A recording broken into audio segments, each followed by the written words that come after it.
This in the room session. Thank you, which means that the recording will be available after if you'd like to watch it again or share it with someone, and it will be available on our website.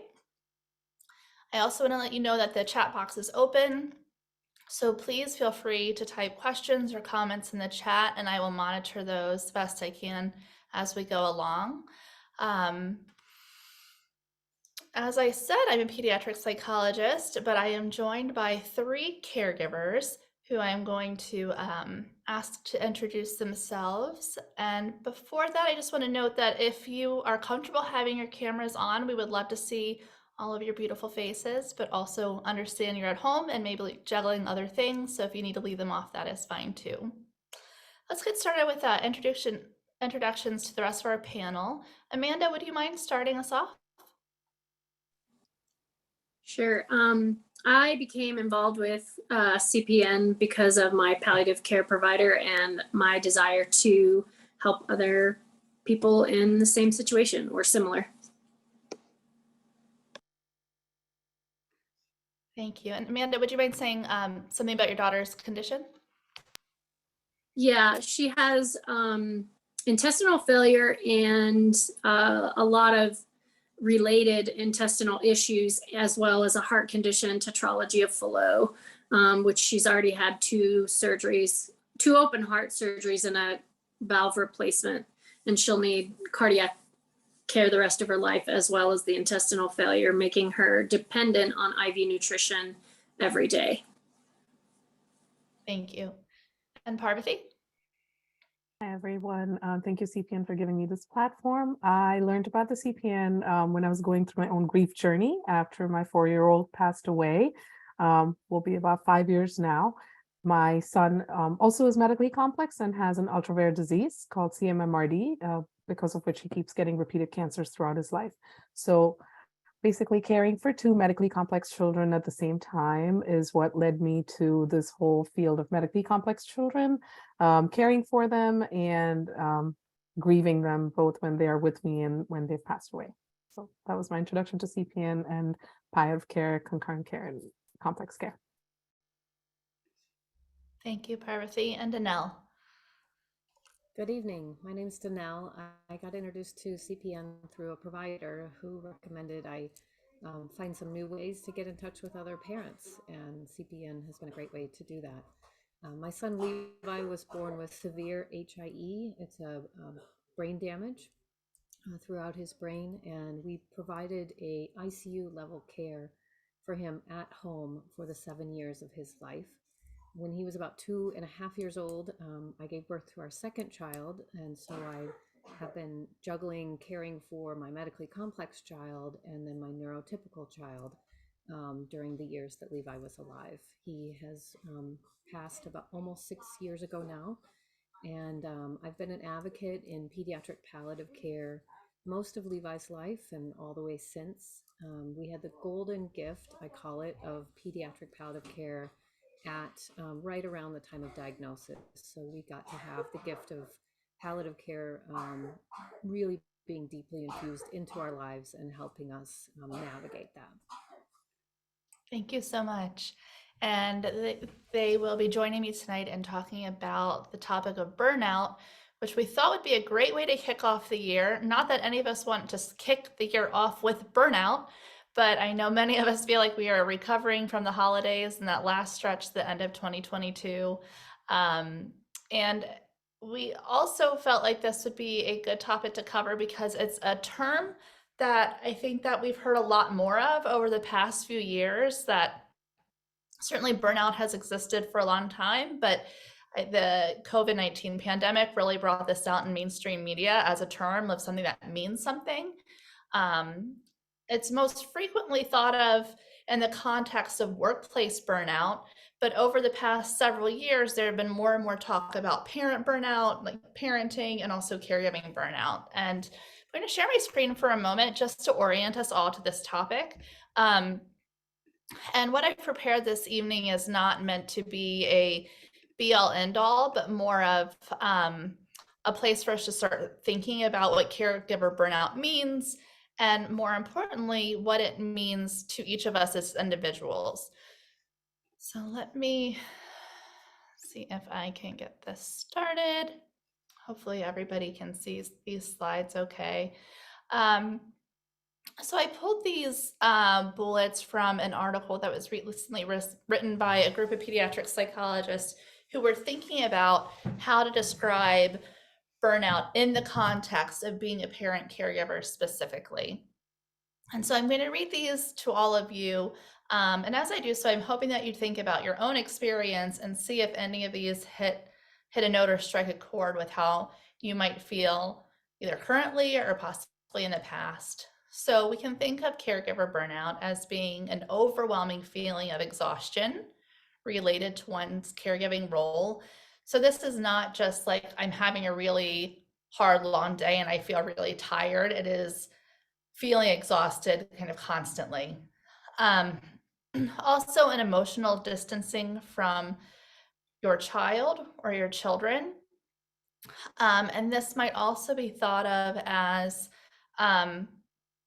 maybe starting to feel like losing the sense of meaning that maybe you have had in the past in caring or engaging with your child, or feeling like there's something there in that connection that doesn't feel as strong or as powerful as it once did.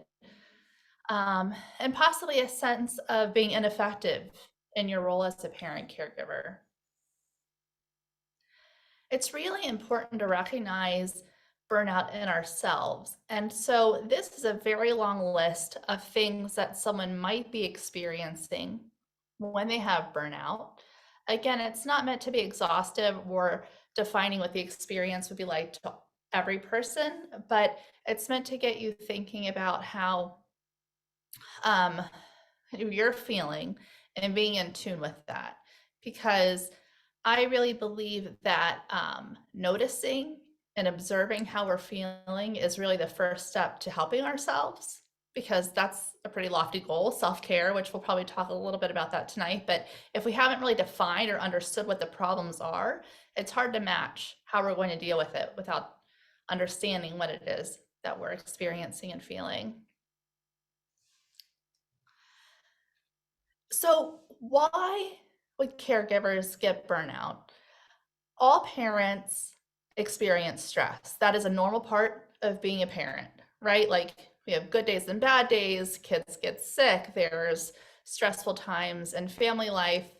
But for the most part, those stressors are temporary in some way. At some point, they resolve themselves. And the difference when you're a caregiver is that the stress that you're experiencing is chronic. So you are in a chronic state of stress because the primary stressor itself is not something that can be avoided or escaped from. And very often there is a lack of recovery periods from that stress due to its chronic nature. So I think that if you're thinking about stressors, it's important to kind of examine what in life is short-term and temporary and what is chronic, and notice that it's a lot of the chronic stress that's really contributing to a sense of burnout. And so I like this guy, even though he's wearing a suit, which is not very 2023 of us. We're all, working from home with leggings, but he's on this hamster wheel and kind of like a nonstop and can't keep up with it.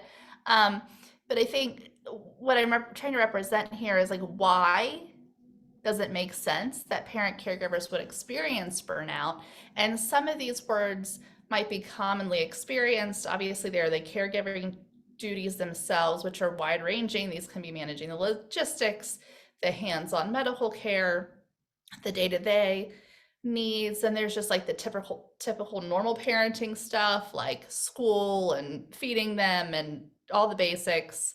There are things that we hear from caregivers that are commonly experienced, like some degree of social isolation, either truly being isolated from others due to either changes in relationships or just experiencing the sense that other people don't really fully appreciate or understand what it is that you're going through. Things like decision fatigue, having to make decisions all the time. If you're also working, work-life balance. So these are some things that might be common among caregivers. But I think that when you're looking at yourself and examining the internal side, it's important to consider what is unique to you. So I've layered on some other things that I think go on top of it to consider, which are, that internal voice that you might have, your own thoughts, which may be private to you, your own expectations and personal demands. Are you perfectionistic? Do you expect things to go a certain way? Do you lack self-confidence in some areas? And those can also be chronic in a way that I think compound the other experiences that you may be having as a caregiver. And then again, on top of all of that is some sense of existential distress, which you may be experiencing as someone who is loving and caring for a child that has a life-limiting condition.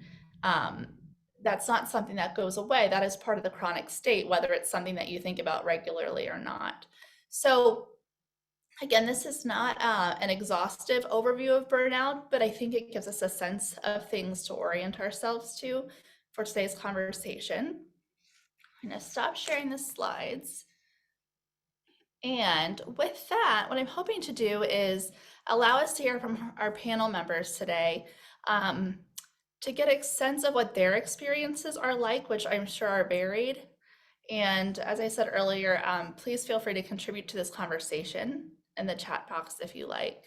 So panelists, if it's okay with you, I'd like to ask you each if you would mind describing how you see burnout in your own life. Like, what are the signs for you that you're feeling burnt out? How do you know? Is there a taker to get started? I'll go first. That's great. Thank you. I can give you a real life example. I have had the craziest week dealing with something very personal and important for another family in our community, and it brought about a lot of grief and a lot of unrest and uneasiness for my own personal experience, because it has to do with death and grief and everything that I've experienced with my child. And I realized early on that it was affecting me a lot more than just, me trying to do the work with them and help them. And while it was filling that bucket of what gave me purpose, it was also sort of taking away parts of my glass that I need to take care of my own family. And so I did I recognized it more as unrest, because I just felt like something was going off, something was slipping away from me. And so I recognized it, and I said, I had a chat with my spouse, and I said, you know what, this is something I'm working on. This is very hard. I still want to work on it because it's important to me, but I also know that it's going to make me not be my best. And so being honest and just saying, understanding it, seeing it before it went down was my win for the week, because I was able to say, okay, I need to take a break from the work that I'm doing, but also not put it on my family or put it on anyone else. So for me, I would say it was both a struggle and a win, because that's how I recognized that it was more a state of unrest. Thank you. And before I go on, I just want to comment. I heard you also say that the activity that you were engaging in also gave you a sense of purpose. So that's where there's like a little bit of a Venn diagram or something, right? Like the overlap between there's purpose in meeting here, and yet it is also causing me a sense of stress. Absolutely. So I think recognizing that, but also not abandoning it, because I knew that that would be needed for me to achieve what I want, was important to me. Thank you. Amanda, would you mind describing kind of how burnout emerges, for you, and what that's like for you? Well, for me, I sort of have insomnia at baseline, but that definitely gets much worse. And then I sort of took on this role of caregiver and lost the other part of myself. And in the last year, especially, I started noticing that the areas that I used to excel in, getting every care done and never missing a medication and always getting every feed, started to slip. And, I'd be like, oh, I can't believe I missed that medication. And so when I started forgetting things that were just muscle memory, that was a big red flag to me, that things were just way over the edge, and I needed to figure out how to rebalance because I couldn't stay on top of all the things that I was trying to do in a day. And so I just kept taking more time from my sleep and my time to keep meeting her needs. And of course, that didn't work. Thank you. And Danelle? For me, and I also work with a number of parents who are actively currently caregiving. The ways it shows up are really practical. Like, I can't remember the last time I took a shower. Like, because day turns into night, turns into day, turns into night, and when there aren't other caregivers to offer some relief, it can show up where I realize I'm drinking my meals rather than eating them, because it's easier to throw it in a blender or make a power shake than it is to actually sit down and eat a meal with utensils. It shows out in also realizing like I haven't been outside, whether that's just even to feel that it's been snowing or sun shining, but I also haven't left my house. And so I start to realize that I'm feeling kind of closed in. And then I recognize, oh, it's because of these relentlessness of caring for my child, that there hasn't been even a few minutes to step out the back porch, take a deep, fresh breath, and come back in. So. Yeah, so it's interesting describing that sense of time and like the passage of time and how that feels. And you mentioned like going outside or not. And then Amanda, you commented on the insomnia piece. And I'm just thinking about how kind of combined, talking about like the circadian rhythm, right? Like our body's basic clockwork, and noticing how certainly there's a physical impact here, and maybe some of those cues I wonder if sometimes come before, more apparent than like the thought and recognition of it as burnout. Maybe you have like a backache, like, right? Like there's some pains, some sort of time that emerge, more chronic headache, or those sort of things. Like, oh, maybe I'm just dehydrated, but maybe it's a little more than that. I think for me, another thing that I became aware of in the same vein of the losing time was just the sense that everything felt too much. Like little things that didn't used to bother me, all of a sudden I'd be crying over.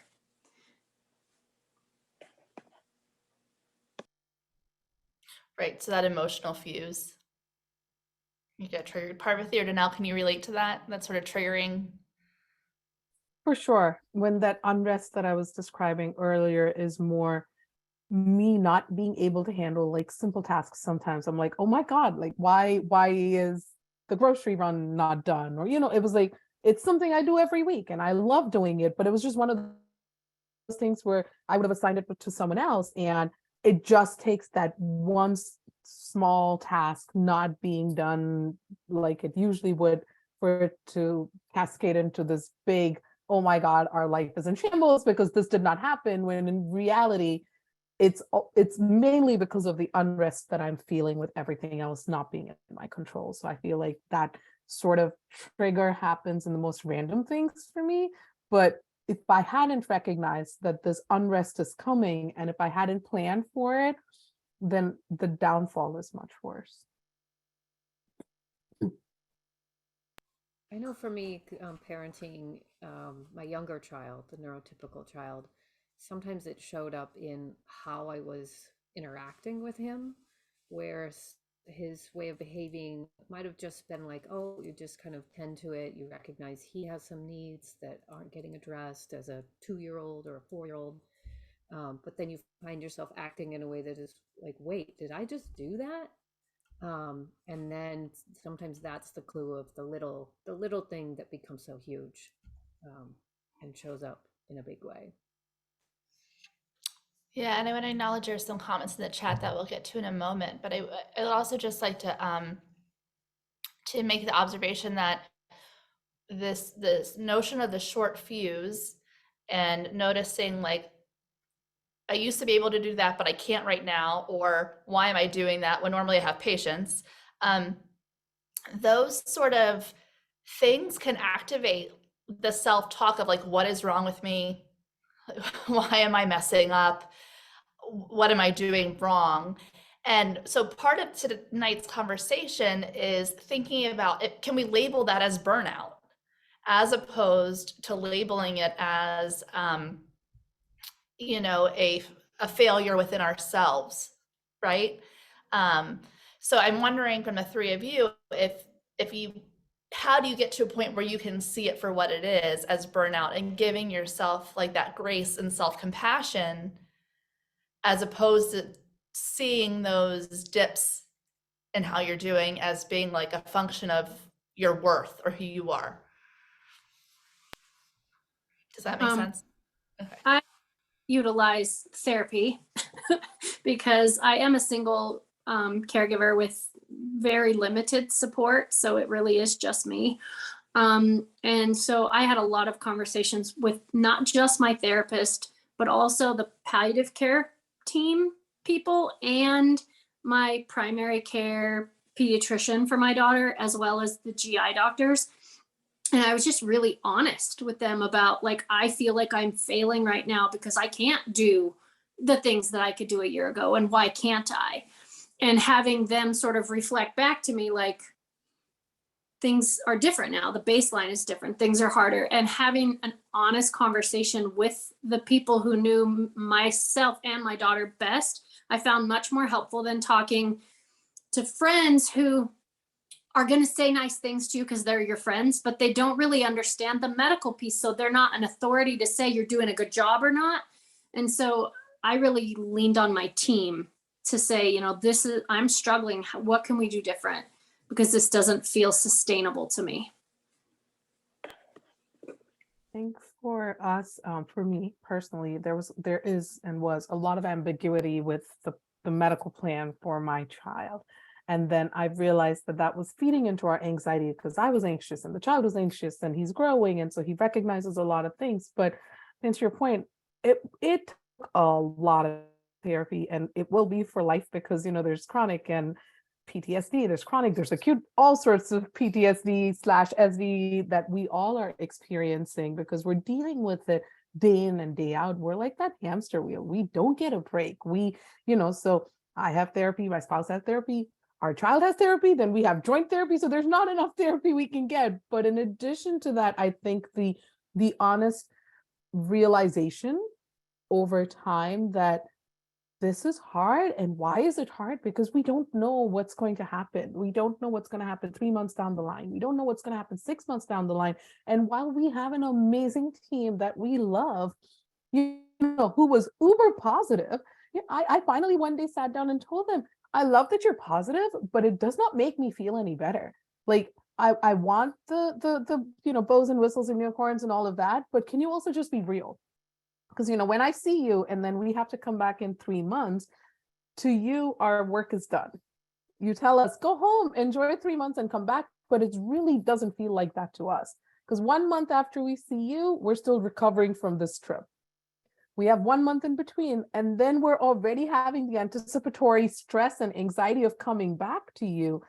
And when I said that, it almost was like, that's how you really feel. So I was just very honest. And I said, I need a plan. Give me a plan for the next 3 months. Give me a plan for the next 6 months. And then I had to go back to therapy to say, I have to accept now that this is all the time frame I have. So I think involving our medical team, being honest with them was very hard to do because I also felt like I was accepting a defeat. Like I wasn't a good enough parent because I was telling them, this is very stressful. You're telling us to be happy, but we're not happy. We're very stressed about this. Was what really actually changed perspective for us. For us, my husband and I found it was our 10th anniversary, and our night nurse and my mom, who was living in our state at that time to help care for my child, literally shoved us out the door and say, just get away for one night. And we're like, but. And that one night of being off, right? When you sleep somewhere other than your home, which is the ICU for your child, and you're off for just one night, that radically shifted our perspective and made us realize, like, wow, we are really, this is heavy. this is really heavy lifting that we're doing. And then gave us some breath to look at, we called it remodel, where we looked at how are we thinking about this? How is the ICU operating? How is staffing operating? How is our marriage operating? How is our family operating? And those respite times, which we were able to thankfully implement pretty regularly eventually, even if it was an afternoon away, to just be off the clock as parents and be able to reflect and have, because my husband and I were in it together, we often reflected together. And then when we brought therapy in, I echo that as well. That really helped also. I wanted to comment on what was said around this idea that, you know, the team is super positive, because I have amazing positive providers, but I also have the benefit of them being honest. And so I have found that that honesty has been more helpful than the positivity, because I remember crying with the pediatrician and saying, like, why is this so hard? I could do this before. And saying, you know, like, is it going to get better? And he said, probably not. And I remember thinking, thanks for nothing. But then at the same time, it was like so validating of, that's why this is hard, because it is different. And having someone see me in that struggle, and not just Pollyanna, Susie, run rainbows and sunshine, is validating when they see you and they can have an honest conversation with you about what's going on, is the only way to move forward to make things better. Because if you're miserable and they think everything is fine, there's a huge disconnect. And so if you can get on the same page and they know you're miserable, then they can help you make it the best it can be. What's interesting about all three of you, one of the common themes in your responses is that it sounds like getting some perspective or checking back in and reorienting yourself to your circumstances was grounding. So whether it's by your medical team, or Danelle, in your case, you said we got to step away and then we could be like on the outside looking in again, like something that brings you back to the reality. And that's part of like stepping off that hamster wheel for 1 second to just be able to see the hamster wheel. It's like, oh, it's the hamster wheel that's causing all this problem in my life, and how orienting that can be. And Jennifer Seidman from CPN, thank you for commenting in the chat. You also noted how uncertainty is a huge piece, which you also heard in some of these responses. Do you want to add, Jennifer, to your comment about uncertainty?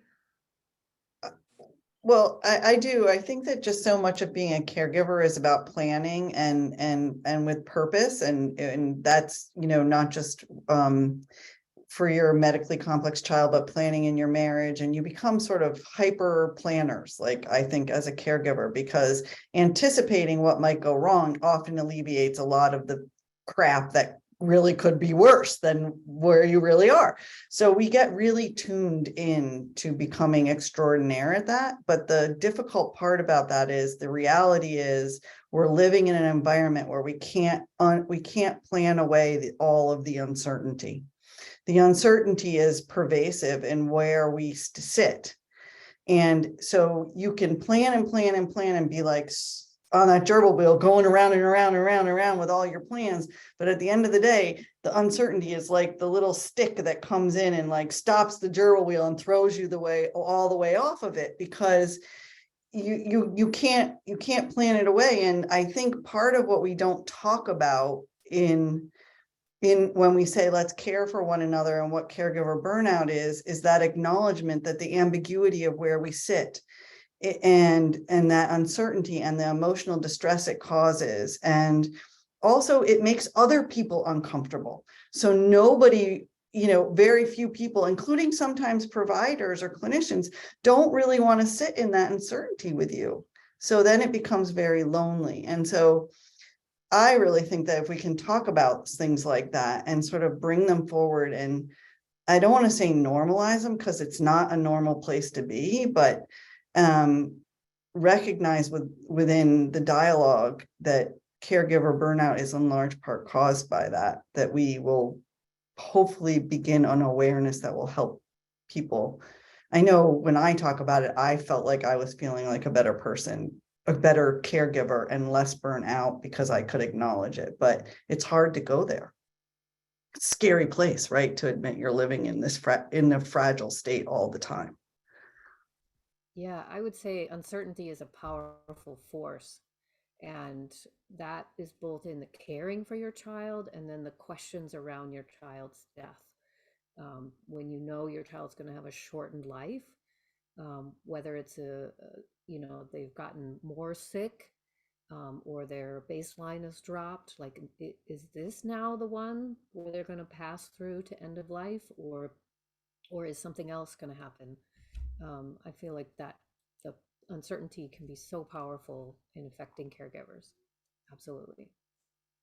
And I think another thing for me is we're sort of in a fishbowl, right? So many people are watching what we're doing, and we have to interact with all of these mandatory reporters.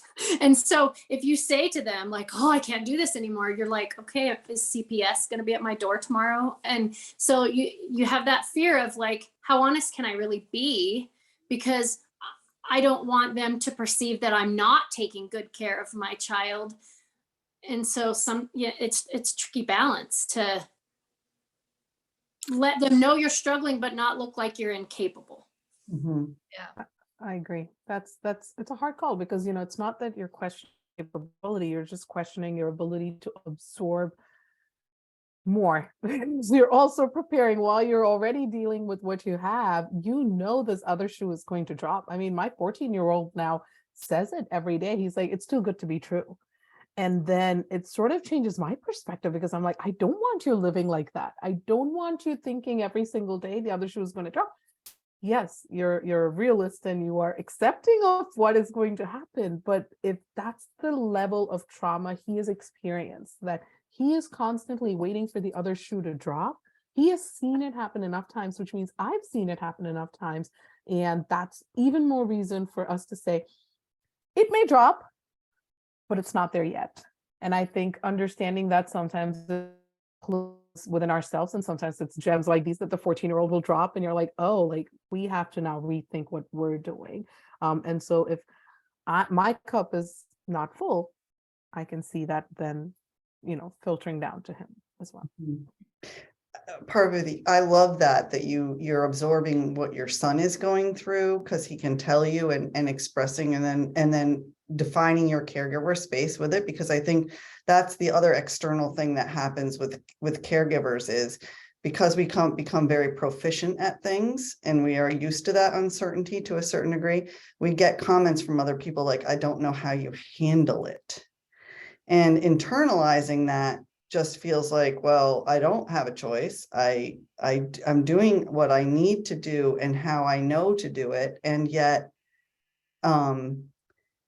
it also creates an internal dialogue that I think, I say with the conversation between you and your son gave you a new internal dialogue where we have to say, I don't have to be perfect at everything.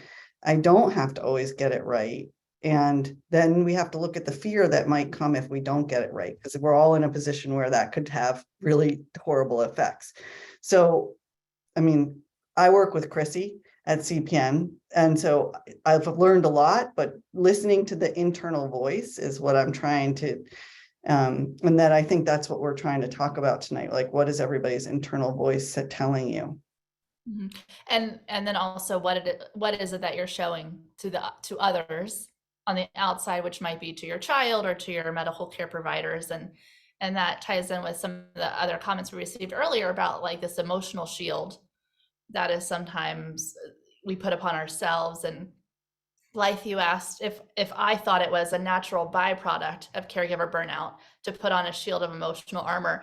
And I think that based on my observation, I think yes, especially at the beginning, and it makes good sense that you would just throw on a shield of armor because you don't know yet how to cope with this, right? This has to be a learned thing. You've learned it across, your lifetime to cope with other things, but the circumstances that everyone on here is dealing with are pretty unimaginable, not something you expected to deal with in your life and not something that came with a guidebook. So it makes sense to me that you would go to just like some sort of defense right away. And then you've got to figure out how to cope in a more adaptive way over time, hopefully. Yeah, I I love that, Chrissy, because there's what do you need to do to cope with the moment that you're in? But when the moments are chronic or constant, it's like hijacking the whole of you. Like, and so, I mean, and maybe there's nothing to be done about it, right? Like it's basically 24/7 emotional triage, maybe, right? Like you have to prioritize what's immediately imperative at the expense of what in the ideal world would be really how you would be, and you just don't have the luxury of that. Maybe that's what it is. I think in general, the society has created a forum where it's people feel they're supporting you by saying you are so strong. And I know that all of us are like, we don't want to be strong. We just want to be human, just like you. It is annoying and almost disrespectful when you tell me I'm strong. I'm just like you. Like I was you before the day I got my child got my diagnosis or my child passed away. I was not in this boat. So I feel like some of the odds are stacked against us even more, which is why when we start the journey, we have this emotional armor because we're like, oh, this is what society has told us moms are going to be like, or caregivers are going to be like. And then unlike some other, my child has cancer, so I also give that example. In the cancer community, once your treatment's over, you ring the bell and you go. And it was until my son told me I'll never get to ring that bell that I was like, crap, he's right, because he has a genetic condition because of which he'll keep getting cancer. I didn't realize that he was processing these kinds of things. And that's when I realized we're in this for life, which means I cannot be strong for life. Like I'm just human. Eight plus years of caregiving, and I'm finally realizing that I have to put down my foot and say, I am going to take this break. I am going to travel, or this is how I want to spend time with my child. Because if I don't do that, we are wallowing in our own life of medical visits and waiting for the other shoe to drop. So to give grace to everyone and to myself, obviously, but also it's not easy because the society has been built around us saying we are strong. So it's not like we're doing something wrong by saying we are strong. We're just human. And I think it takes a long time to even understand that we don't want this. We don't want the strength. We don't want the labels. We just want to be able to survive through it. So I had an experience where Andalyn was in the hospital and she had a fever, and I knew something was going on. That was more than meets the eye, but because she also had a virus, the go-to answer was she has a virus. And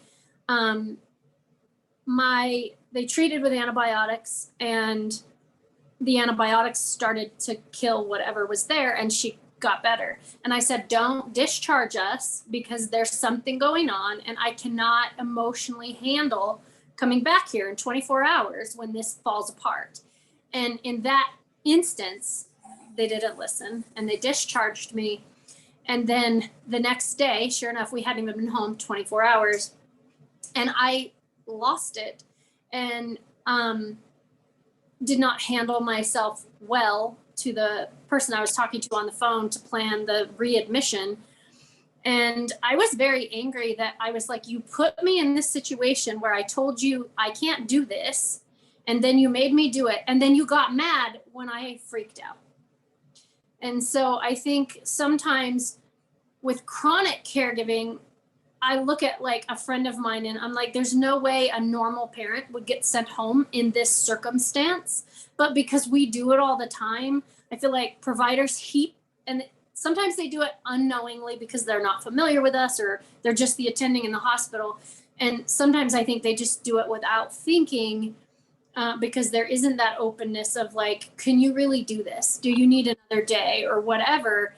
And a flip side of that was when she first got her central line back in after almost a year without it, and we thought, oh, we're finally gonna ring our bell, right? Like we're gonna be okay. And I was sort of cautiously optimistic, waiting for it to fall apart. And when it did fall apart, I was a mess. And I told the resident that I was like, I know how to do line care. I know how to, I've done this for years, but I just need a minute. Can you just not discharge us tomorrow because things are fine? Can I just have some time to grieve that this is never going away for us? I don't have anyone to help me. And they heard me in that instance, and they let us take a few days until I felt ready to take that back on, because I'm not a superhero. And so there's both sides of the benefit of being heard, and then the almost the additional trauma when you're not heard or not seen. Yeah, I'm so glad that you're raising that advocacy piece. And I think that ties in also to being able to accurately label your source of distress and seeing it as a circumstances versus something that is wrong within you, because you don't want to lose that confidence in your advocacy and in your voice when you're in this role. It's precious, and you may not be heard all the time, but it is a powerful tool that you have for yourself and your child. I think one way to prevent the caregiver burnout tip, I'm sure at some point all of you have heard parents know their child best, or you know your child best. So use that same weapon to them and say, I know my child best, something is wrong, and I don't know what it is because I'm not the expert, but I'm telling you I'm not comfortable taking care of my child because something is off. And truly speaking, when I used that same phrase that they used to us, it was like an aha moment to the practitioner, because they're like, oh, if you're not comfortable, then something may be wrong, or it may not be wrong, but we'll take care. And I think I learned the power of saying no, to Amanda's point at that time, because we were running a small hospital, to Danelle's point, in our house, where I had both kids. One had an ostomy and a central line with IV fluids. The other one had breathing issues and, all of that. When I said no to them, they almost didn't know what to do with us. They were like, what do you mean no? Like, what do you mean you can't do this? And that's when I said, I know my child best and something's wrong and I cannot take care of them. And it almost empowered me to accept that I do know my child best. And so when I'm telling you I cannot take care of this child at home, it's not because I'm failing, but it is because there's something really wrong and I am not ready to take over. So I wouldn't put it as necessarily a caregiver burnout failure, but a success of understanding that trust your gut and present it this way to them. And you raise up something I also love to talk about, which is the saying no thing. Yeah, it was one example, and now you're all nodding your head. So I wonder if you can all also share some examples of like how you see saying no, where you can realistically say no, if any, and what protection that might offer on feelings of burnout.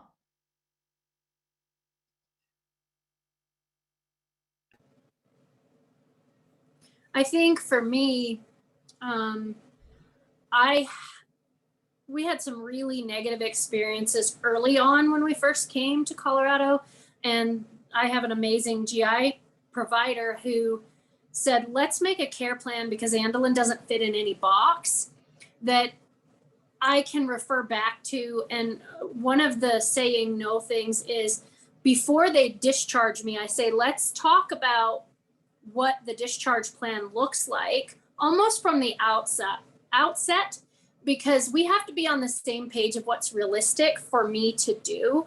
And one time comes to mind where we had a systemic infection from the central line, and Andelin was on, I want to say 20 hours of TPN a day, and every 6 hours or 8 hours, like 2 hours long, IV medication that had to be pre-treated for 30 minutes with Benadryl IV, and then something else and another antibiotic. And I said to the person, I said, I have no nurse, I'm a single parent, and she's requiring 24-hour-a-day care. How do you expect me to do that? And so just being really blunt and honest. So what's this look like in the home? So that, and we figured it out so that they changed the antibiotic schedule and they made it doable. And it was a dialogue. It wasn't like I dictated to the team, but I was like, I can't do what you're asking from me, but this is what I can do. Can we get close to this? Thank you. So there's an example of, I think, using some creative engagement, maybe I'll say, in terms of the dialogue and giving some feedback about where you are on, honest feedback with your team about what you think is realistic. And I wonder, part with you, Danelle, do you have any examples of saying no or setting a boundary in another way, not like maybe to a medical recommendation, but to someone asks you to do something, or somewhere in your social life that you've set a boundary or tried to creatively problem solve to protect yourself? One of them, just kind of medical related, but different from discharge, would be, something that happens every time you leave a clinic is they want you to schedule the next appointment. And so I would often say, I don't have my calendar with me, but I'll give you a call, and then we'll figure it out from there. Because when I was on the spot, caring for my child, trying to leave clinic, that was not the time to schedule. That I often, when I made those appointments, they weren't really wisely timed with all the other factors of bringing him in and out of a clinic appointment. So sometimes the no was a wait or a pause in making a decision. And then I got myself some time to do that, to think about it. I also did that with big decisions, like when we were facing questions around surgery or different kinds of procedures, is out of capacity, only I came to those appointments and my husband didn't. And so I would always say, well, we have to talk it over with my husband. And that gave us time to talk it over, process, think about other questions, and then really look at, did these decisions fit within the care plan that we already had established? Thankfully, we had palliative care to define that. But was this, opportunity to do a surgery actually an opportunity for Levi?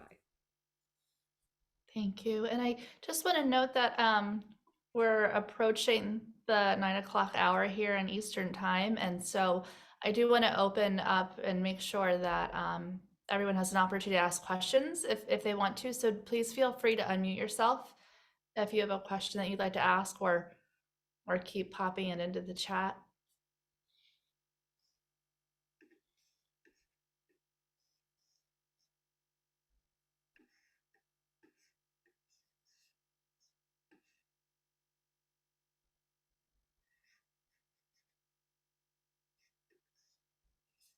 So while we wait on that, I'm wondering from our three panelists if you have any hot tips, like a one-liner or a resource or a tool or something that you like, that you found helpful.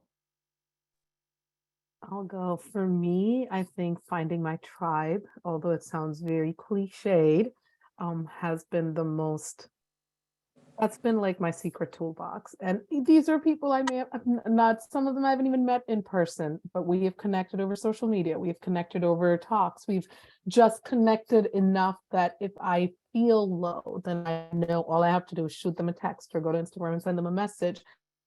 But I found my tribe. I know Effie's here, listening to Once Upon a Gene. It's a random person somewhere I had never met before, but somehow listening to the laughter or the voice made me feel like there's someone somewhere who just sounds so relatable, or at least is talking about topics or interviewing all these people that I would never come to know otherwise. And so it gave me a sense of comfort that, okay, it's not all that bad. Someone somewhere is doing something, even if it's not related to me. The world is good. Something good is happening. When I came across CPN, I was like, oh, where have these people been? Why did I not get this grief guide immediately or come to know of this? So I feel like finding that tribe, finding what speaks to you. And it's going to look different for different people. Sometimes for some, it's going to be your family, maybe your tribe, or your friends who you have, maybe your tribe. For me, it ended up being finding these people in the rare disease space that may not have the same thing we're experiencing, but have enough commonalities that we are experiencing, that when I'm frustrated or I'm having that, oh my God, I can't take this moment anymore, or I need to find someone who gets me, having that tribe has what has helped me the most. So figuring out what your tribe is or who your tribe should be and having them on speed dial, or however you want to communicate to them, will be my biggest tip for caregiver burnout. My biggest tip for me personally, I focus on the pieces I can control. For example, I cannot control the fact that my daughter is hooked to multiple medical pumps every day, but she wants to go to school and do things. So I built her a PVC pole that's cute. Or, if she has to have, some unpleasant thing, I find a way, how do we make this cuter, more fun, less medical? And somehow that gives me a sense of control in something that I have no control over. I echo both of those wholeheartedly. I mentioned the remodel, that was huge for us. But also just learning to ask for help and recognizing that as a way that I couldn't always advocate for myself in that, but I could advocate for my child, or I could advocate for my family as a whole. And sometimes that help was, I see the younger brother asking, he literally would ask the question in the morning, who's coming today and who's coming for me? And then realizing, oh, everybody comes for your brother. I need to start finding people to come for you. And so just scheduling a babysitter or a playmate, but also then practical things, because caregiver burnout ripples into everything. So could somebody mow my grass this summer? Could somebody help me shovel my sidewalk? Because the city requires me to shovel it in 48 hours here in Minnesota, but I can't always get out there in 48 hours. So having either people I could call, who are on the ready, or people who just are willing to say, yeah, that's my jam. I love mowing lawns, or I love doing laundry. And then receiving that help, letting myself receive that help. Absolutely. Great advice. On that note, I think we will start. Oh, Amanda, did you have something you wanted to add? Yeah, I just, on the asking for help piece, I think for me, somebody had said in the chat, what do you do when it's an ongoing thing? That's where I was this whole last probably 9 months of just feeling like, I knew that I couldn't keep doing what I was doing forever, but she needed me to. And so there was this disconnect. And so even though her medical status hasn't improved or changed necessarily, working with the medical team to adjust the care needed, or figuring out what we could stop doing, because sometimes you have no option of, well, I'm just going to have a nurse, or in those moments where it's every single day, all day, every day, and you can't change that piece. Sometimes you have to change what's required of you while you're doing those things. And the medical team was key for me in that. A resource that I know about that's wasn't available when Levi was alive, but is now, and I mention it specifically for providers, but also for family to take. It's Archangels, and I'll make sure CPN has a link. They have a caregiver intensity index. It's like a quick survey that you can take that will walk you through some questions, and then you basically get a score, and you realize, am I in the green zone, the yellow zone, or the red zone in terms of the intensity of my caregiving? And it's a really well thoughtful tool, that if a provider had said, hey, will you just take a few minutes and go through this while I'm in the waiting room or something like that, and then that right there would have been an awesome tool for me to be like, wow, I am living in the red, or hey, I'm doing a little better, I'm more towards yellow. That just to get it concrete for a moment, it's a really nice thing that tool offers. That's great. Thank you for sharing that. Well, thank you, everyone. I think that we could talk about this for a lot more time, but unfortunately, we're out of time for tonight. And you will receive a follow-up email with some resources. We hold in the rooms every month, so we hope that you'll register and join us again. Our next session will be in February. And I'd like to thank our panelists, mostly Amanda, Parvati, and Danelle, for being so open and sharing your insights and your expertise. I know that it is helpful to all of us, whether caregivers or clinicians. So thank you so much for being here. Jennifer, is there anything else that you want to add as we wrap up for the evening? No, I will just add that our February topic is coping with caregiver stress in partnership with your significant other, your spouse.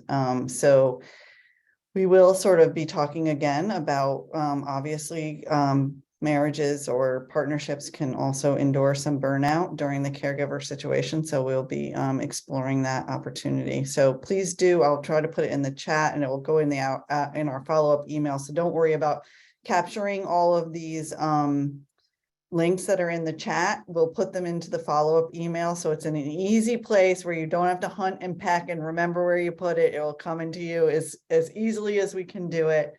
And I hope you'll join us again. And also we welcome your feedback. So in there, you'll get a link that says, tell us more about your caregiver experience. We want to learn. We want to increase the dialogue. We always want to know your story because it can help heal and bolster other caregivers. So please feel free to reach out to us. So, and thank you.